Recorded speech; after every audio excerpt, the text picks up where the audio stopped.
So thanks again, and I guess to kick it off, I'd like to start with the first question in terms of your thoughts about the importance of 2.0 and internet marketing and how it relates to the marketing and marketing operations of an organization such as Tourism BC.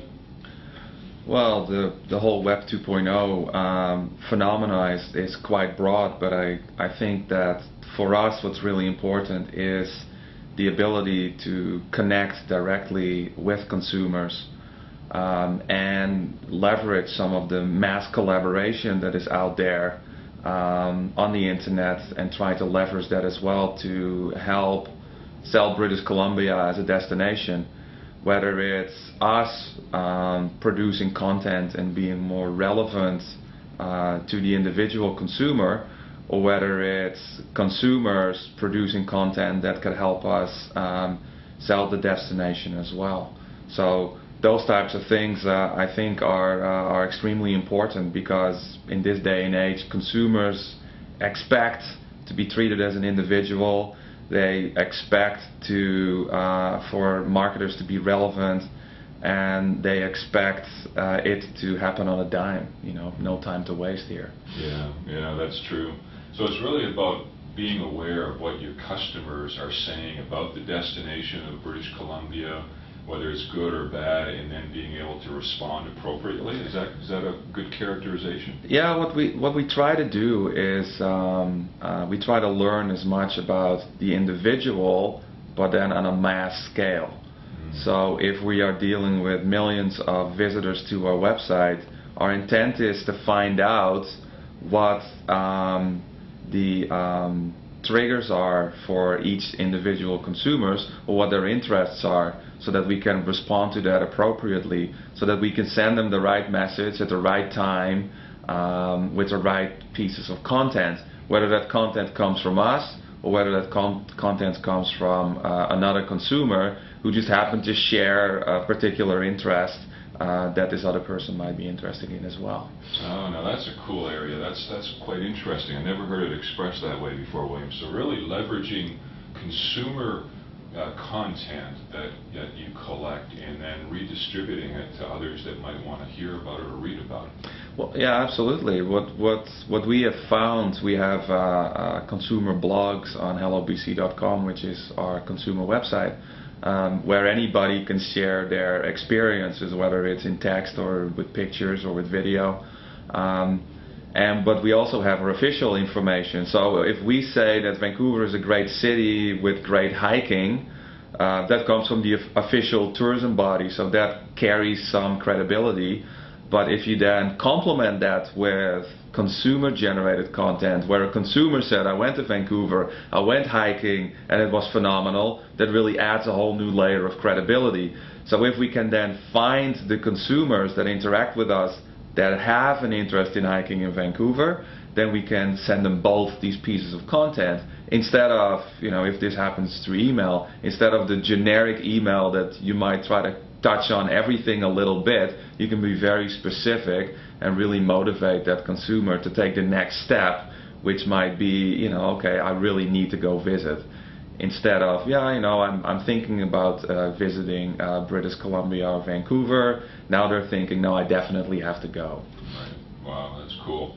Now, tell me, William, how do you identify and find all this user-generated content? I mean, there are thousands of social networking sites around the world, if not millions, and there's all the travel sites and so on. I mean, how do you go about collecting all that information?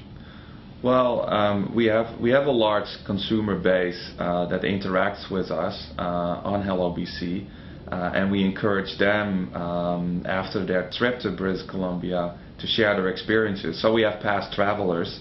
A second group, of course, that we have is our tourism industry. Our tourism industry also has the opportunity to give us their information so that we can send consumers product information. And the third group is residents. We find that British Columbians are extremely passionate about living in BC and sharing that with the world. And travelers like to hear pieces of insider information. Nobody really wants to be a tourist when they go on vacation. Everybody wants to eat where the locals eat. Everyone wants to find out what that secret little place is that you really should be visiting. And that's what we encourage residents to do, and that's working quite well for us. Great. Now, as you know better than I, William, TBC, or Tourism British Columbia, is a world leader amongst the DMO organizations. And I'm curious to know what is the whole marketing solutions, enterprise marketing solutions area, and or marketing intelligence platform, as TBC has named it. What do you think that will do for your organization that'll put you even further ahead of the competition destination-wise? Well, it touches on what I said earlier. What we want to do is communicate to consumers on a one-to-one basis with the right message at the right time. So what we intend to do is use a marketing intelligence platform to turn all the analytics that we gather as people go through the website, as they interact with us through a call center or through a visitor center, or by interacting with a marketing message, turning all that data that we have about the consumer that we already have, but then turning that data into intelligence, so we can be smarter when it comes to our communication, so that we can anticipate the needs of that consumer in the next step of the planning process. So when we touch this consumer, that we can be more relevant, or that we can be proactive. Because if we have a consumer into our consumer database with permission to contact, then we can follow up. If somebody visits the website and they looked at a particular destination or activity, we can now follow up a month later and say, hey, you looked at this last month. Here are some ideas that can help you plan your trip further, and hopefully that will then invite consumers back to the website, and on the website we can then personalize certain pieces of content to be more relevant, so that we can essentially filter the right experiences out of this massive pool of product and destination information that we have into our systems. Wow, okay. And I guess there's always this debate, William, that from my experience that a lot of organizations and firms have, which is, we're already doing these functions in either a manual or sort of semi-automated means, and now moving to a totally automated solution like the marketing intelligence platform. What do you think will be the main advantage between doing it sort of in that manual, semi-automated version process versus a fully automated means? Well, this is probably typical, but what you see is that as we are moving forward, we're using our existing systems that really weren't designed to do that kind of sophistication that we want to achieve. So as a result, there's a lot of manual processes. There's a lot of limitations to how sophisticated we can be, and we basically keep running into these roadblocks. But we do have the business case that there is significant return on investment if we would move forward. So streamlining our processes and being able to apply learning directly based on what we learned yesterday, use that information and then adjust our activities today is ultimately where we want to get to. Right now, maybe what we can do is something that we learned 3 months ago, we can address that today, and we want to be able to change these kind of things on the fly.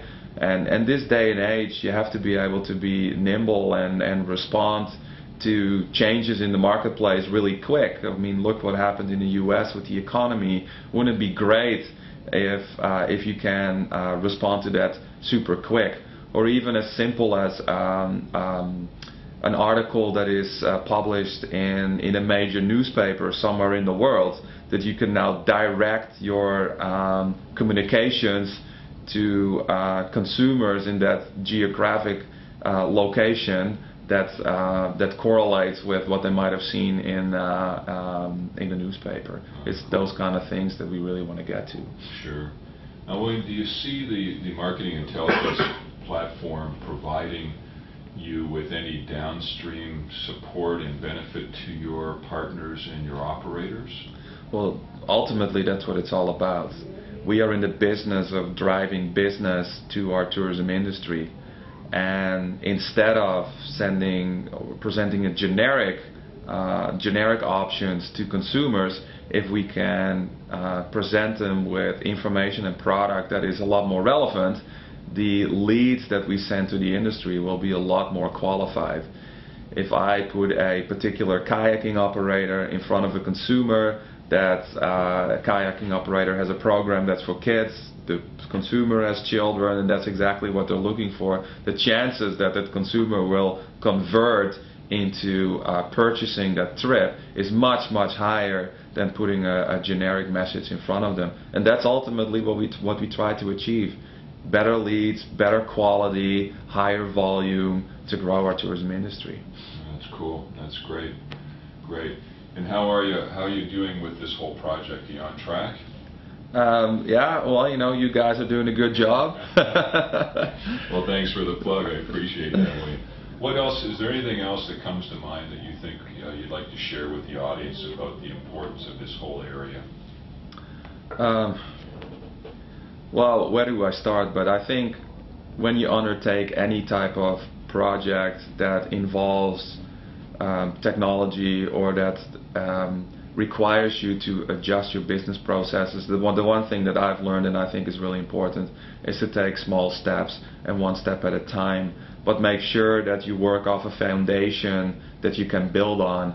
So don't try to figure it all out to the minutia and then spend a long time and a lot of effort trying to implement that. But take one step, learn from that one step, and so you can adjust it for the next step. But make sure that you have your end goal in mind so that you're working towards your goal. How you get there, that's probably going to be a journey. So don't try to plan the whole journey, but try to get to your first stop, and without worrying too much about what comes next. Cool. Yeah. So that's similar to the whole process of marketing online too. It's move quickly and step by step, but just know where you expect to end up. Well, that's it. That's it. You need to be nimble. I mean, look what happens all the time. Things change. Yesterday, Google launched a new browser. Does that have an impact? Yes, no. And what will happen tomorrow? But that's what makes it fun, right? That's right. That's cool. Excellent. Okay, well, any sort of parting comments for our audience today? Well, I really wish that I could be there for a variety of reasons, because I hear it's a really nice place to visit. But unfortunately, I couldn't. But thanks, Richard, for giving me the opportunity to still participate. Well, I appreciate it, William, very much, and I'm sure the audience will have learned a lot from your comments and observations, and we look forward to maybe having you at the next conference. I hope so. Thanks. All right. Take care.